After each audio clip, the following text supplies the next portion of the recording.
Good. Hi, everyone. Good to see you all.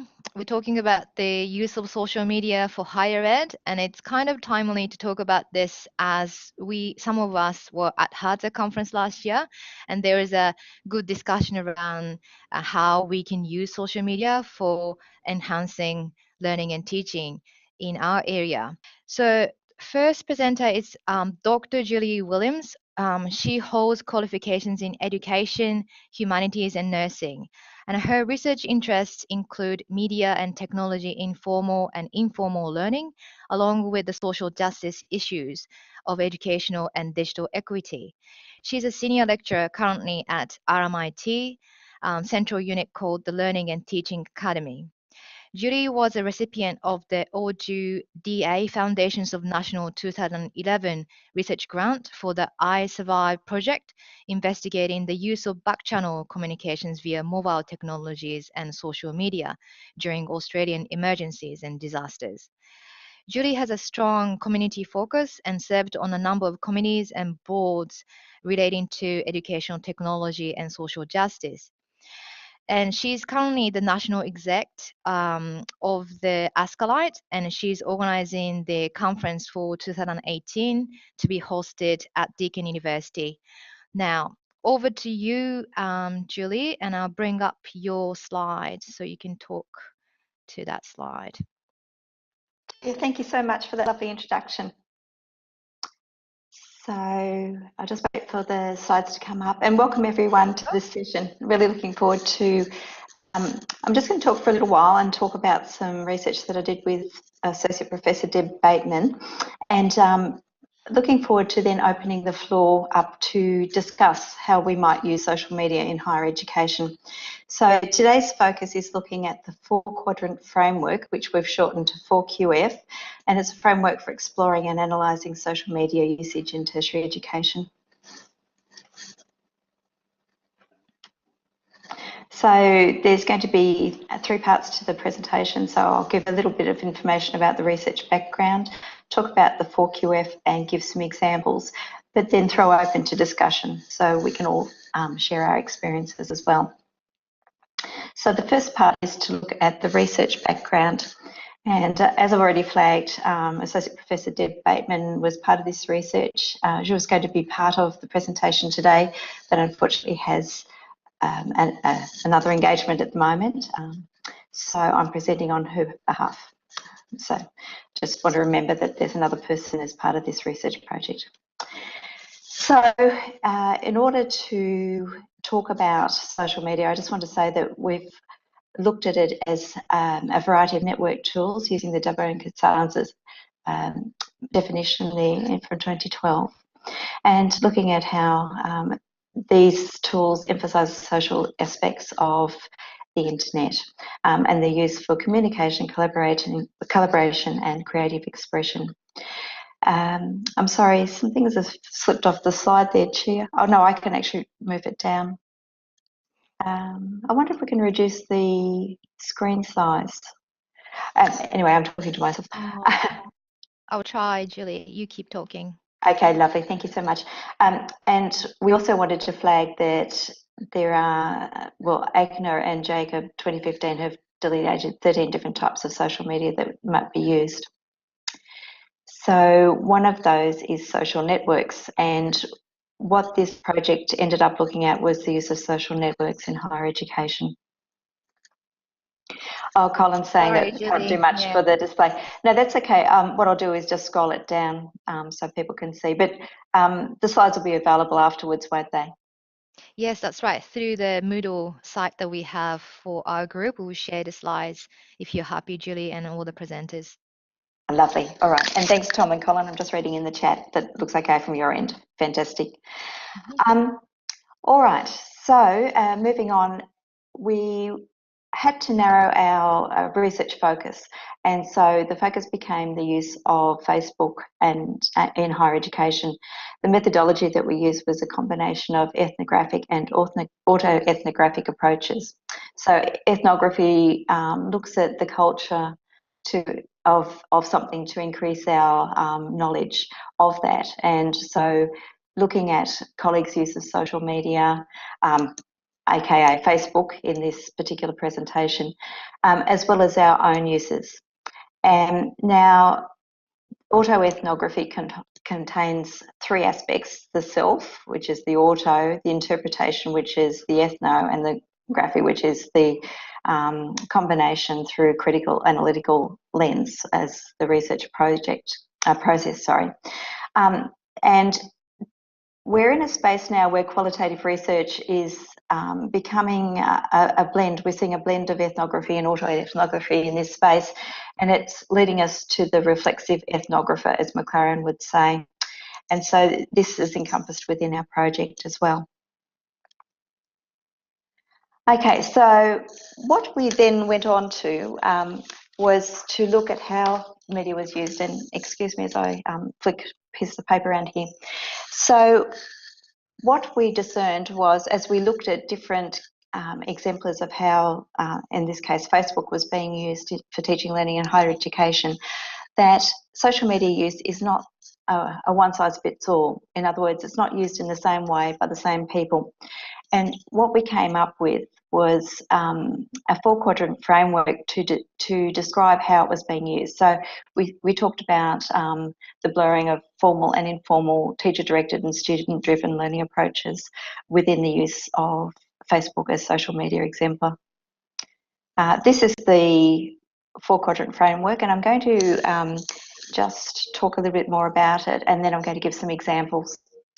So teacher-driven, of course, is sometimes it can be talked about as transmissive pedagogy. The locus of instruction is controlled, and the flow of information rather is controlled by the teacher.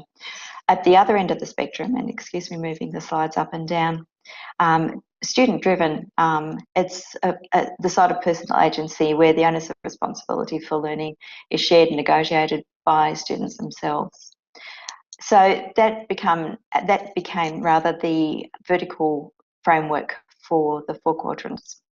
On the horizontal plane were informal learning on one side and formal learning on the other. So formal learning are the institutionally driven approaches to teaching and learning, whereas informal are the sites of spontaneous communications that and learning opportunities that might not necessarily be constructed in the intentional curriculum. They're things that arise, and I'm hoping that the examples that I'm going to share will highlight that. And the next slide just talks about how that line of personal agency cuts through. So in the bottom quadrant, which is quadrant 4, we've got informal learning and student-driven learning, and that's a sign of increasing personal agency, whereas in the top second quadrant, that is the site of less personal agency for students. So quadrant 1, let me just try and centre this a bit for you. Looks at informal teacher-directed use of social media. And the example I'm going to give here is for a course that was taught for it's very difficult to attract health professionals, allied health professionals to rural areas, especially mental health practitioners. And a course was created by Monash University to get students who are in their final years of allied mental health programs to come together and to consider working in rural communities. Now, one of the challenges that we faced in the team was there was no shared learning management system and how to best communicate with students in and around the course. The course was delivered face-to-face, but we needed a place that we could deposit information, but also that students could connect with each other, not only during the course, which I said was face-to-face, and it was a residential course, so they were actually located in Gippsland to the east of Melbourne, but also that they could continue discussions following the completion of their course. We talked to the students, and they all but one of them had a Facebook account, and they all agreed that that would be the way that they would communicate with each other. For the person that didn't have the Facebook account, things were going to be sent to him as email attachments so that he didn't miss out in any way. So for this purpose, a Facebook group, was established by the educators for ongoing communication, and only students who were part of that course could be part of the closed group, along with the program administrator and also the program's educators, the academics. So predominantly the site was used after the week-long intensive to post job-related opportunities by the program administrator and educators. That's rural placements that might come up, and also for the students to share their job successes, because remembering that these were in their final year and they were actually active job seekers as well. Now, as we go through each quadrant, I just want to talk about some of the challenges associated with each quadrant in terms of the use. So the challenge of this teacher-directed informal learning space was that it required time for the administrator and the academics to invite students in, and the ongoing maintenance of the closed group. Another challenge was consistency with staff changes within the unit that happened over time. And also we noted that the use of the closed group tapered off a year after its establishment. This course was run each year, and so we had several iterations with different groups running through. So that highlights quadrant 1, informally teacher-directed use of social media. Okay, quadrant 2. Now this is the one, as I've said already before, that has the side of least personal agency for students. And the example I want to give to this one was a lecturer in a legal subject wanted to create a formal learning space because there was some challenges being experienced by the students within the existing learning management system. Their assessment tasks required creativity, and there were some challenges in posting, or not posting, but uploading those to the LMS. And so the Facebook site, a closed Facebook site, again in relation to this exemplar, was created for this purpose. Now, beyond the opportunity for students to creatively attend to their assessment tasks, the students were able to engage with each other in this space, but the lecturer made sure that it was accessed from the LMS, so it was hyperlink embedded in the subject's LMS to direct people to the Facebook screen. Some of the challenges experienced with this modality were that not all students were keen to use Facebook, so that she had to ensure that LMS and Facebook were identical so that no students were disadvantaged at all. Secondly, the closed Facebook group required additional time and administrative load for her to manage, as we noted in quadrant 1. And thirdly, what she became aware of, that materials that she posted, her own intellectual property that she posted on the closed Facebook page, were being shared with students outside the group, that is, students that weren't enrolled in that particular course. And then she had to consider careful ways to guard against her own intellectual property being used as, in effect, as an open source without any attribution to her. The third quadrant, again moving the page down a little bit, is the site of a formal student-driven learning space. And examples of social media used in this way are typified by the HDR students that I'm going to talk about. So there was at one institution a HDR retreat, sorry, I lost the word, retreat, and a writing retreat. And after that had been completed, students reflected that they like to have greater contact with their peers over time. And as a result, they started reciprocally friending each other on Facebook, and then over time a closed group developed organically. It was accessible only by students enrolled in the institution's HDR courses, high degree by research courses. And it's become over time a thriving group of students created and sustained by them. Now, over time, we've made several pages in this closed group. It's about our research methods, learning on the go, and so forth. Now, one of the issues that they encountered fairly early on was that erroneous information could take place. So what they very cleverly did to make sure that erroneous information didn't take place was that they requested a small number of academics and administrators to be part of the closed group and allow them access so that they could step in and assist whenever necessary. And Tom, yes, I know, fake news, very funny. So you'll see some parallels here with the different quadrants.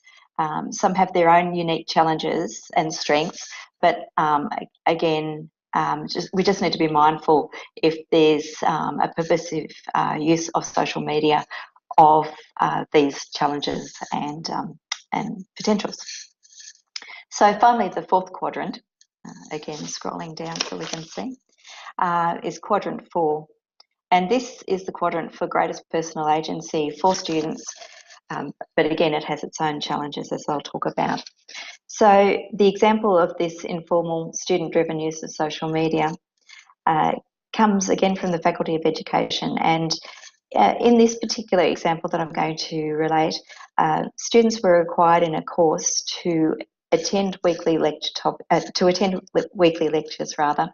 and they had to do mandatory tasks, hurdle assessment tasks, as part of or following on from those weekly lecture topics, but they were only given in the lecture, and each week the format of those changed.